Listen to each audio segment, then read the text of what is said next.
A lot of the things were gold plated or gold trims. You see, the little altars where they had the spirits that had materialized. They photographed them, and then they had paintings made of them.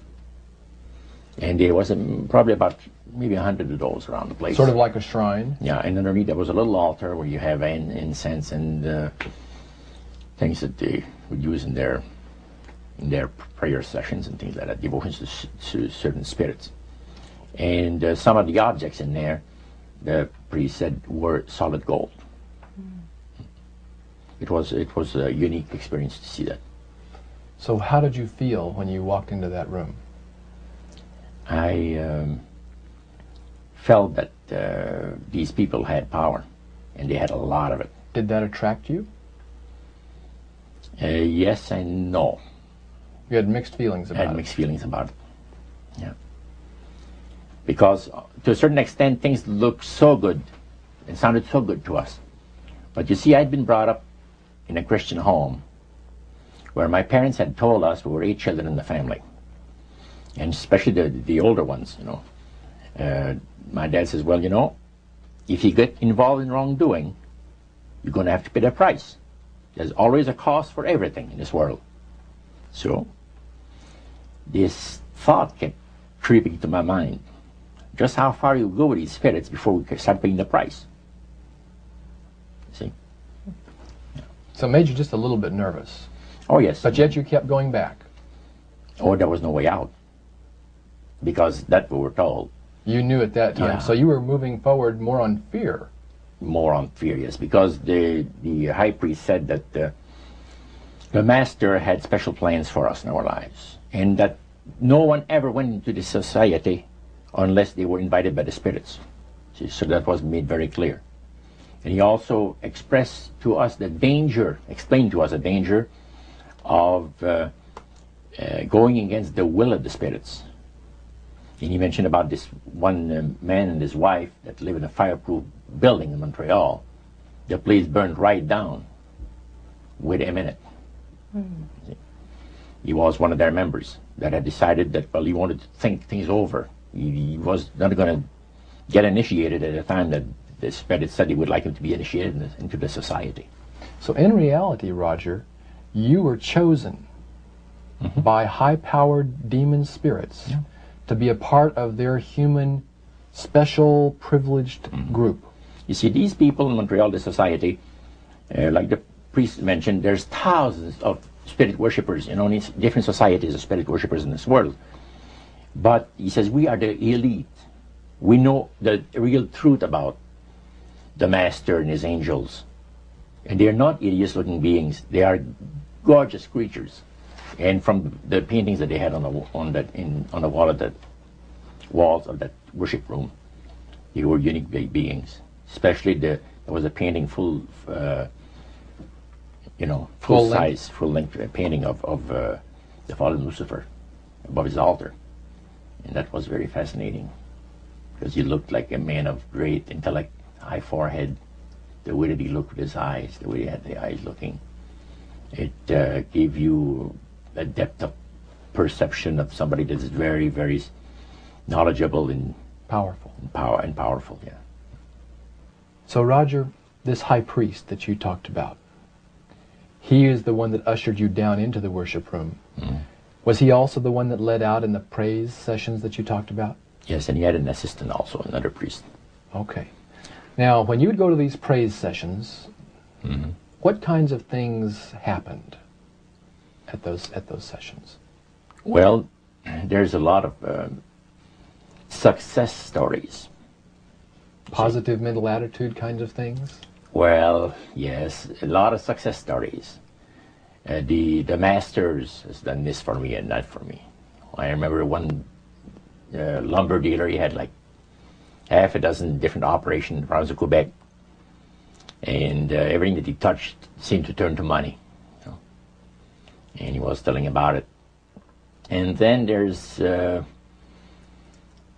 this other person that was a clairvoyant that would work only for the wealthy people. only for the super wealthy. He says, I have the know-how, they have the means, let them pay. So he advised in business transactions. They would come to him and say, listen, I look at this deal that I might get, this factory or whatever it is, because this person was interested in industrial real estate, see. And he would talk to the spirit, and then the spirit was audible to him. See, you could hear the spirit talk to him, but the man did not hear. So the spirit was telling the clairvoyant what, well, he called himself an astrologer, reading the moons and the stars, and Now, what was the term you used for his title, this man?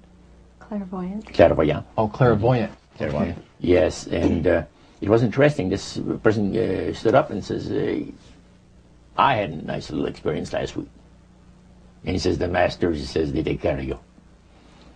This lady and her husband brought him, to this astrologer, a bundle of money.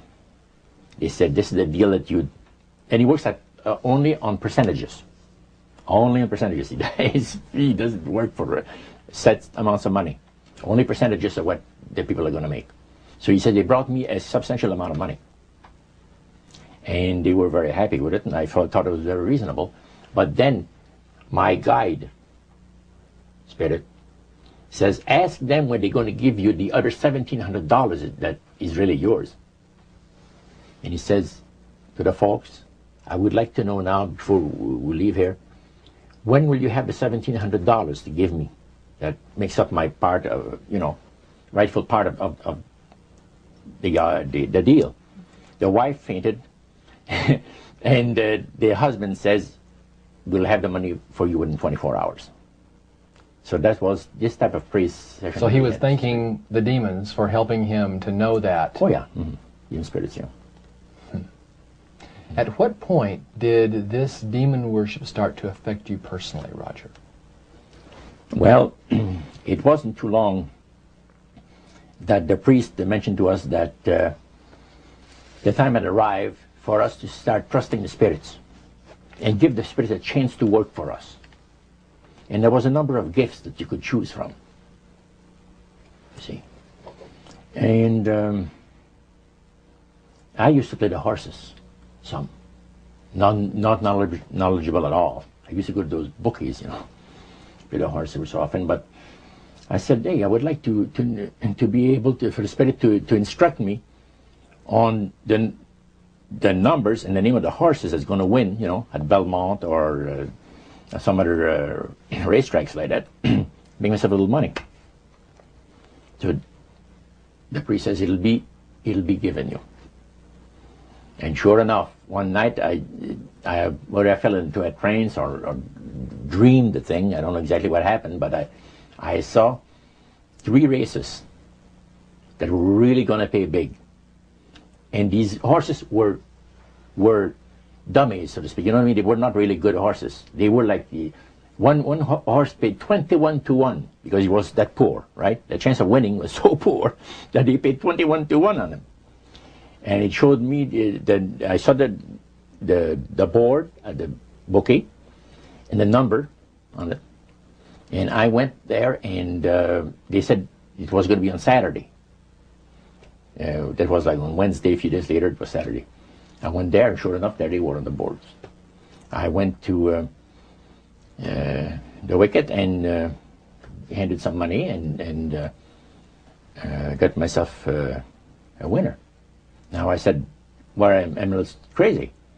I ought to put more money on there, so I put $20 onto the next horse, and that paid 21 to 1. So I left there with maybe $400 or $500 in my hands, and I started to do that. In this case, I went directly down to the finest men's shop on St. Catherine Street and bought myself a $200 suit. And in 1946, a $200 suit was... In 1946, people used to work at the RCA Victor, where I had worked before I went to the Navy, for $18 a week. Mm-hmm. And the good earners were $75 to $50 to $75 per week, for labor. So the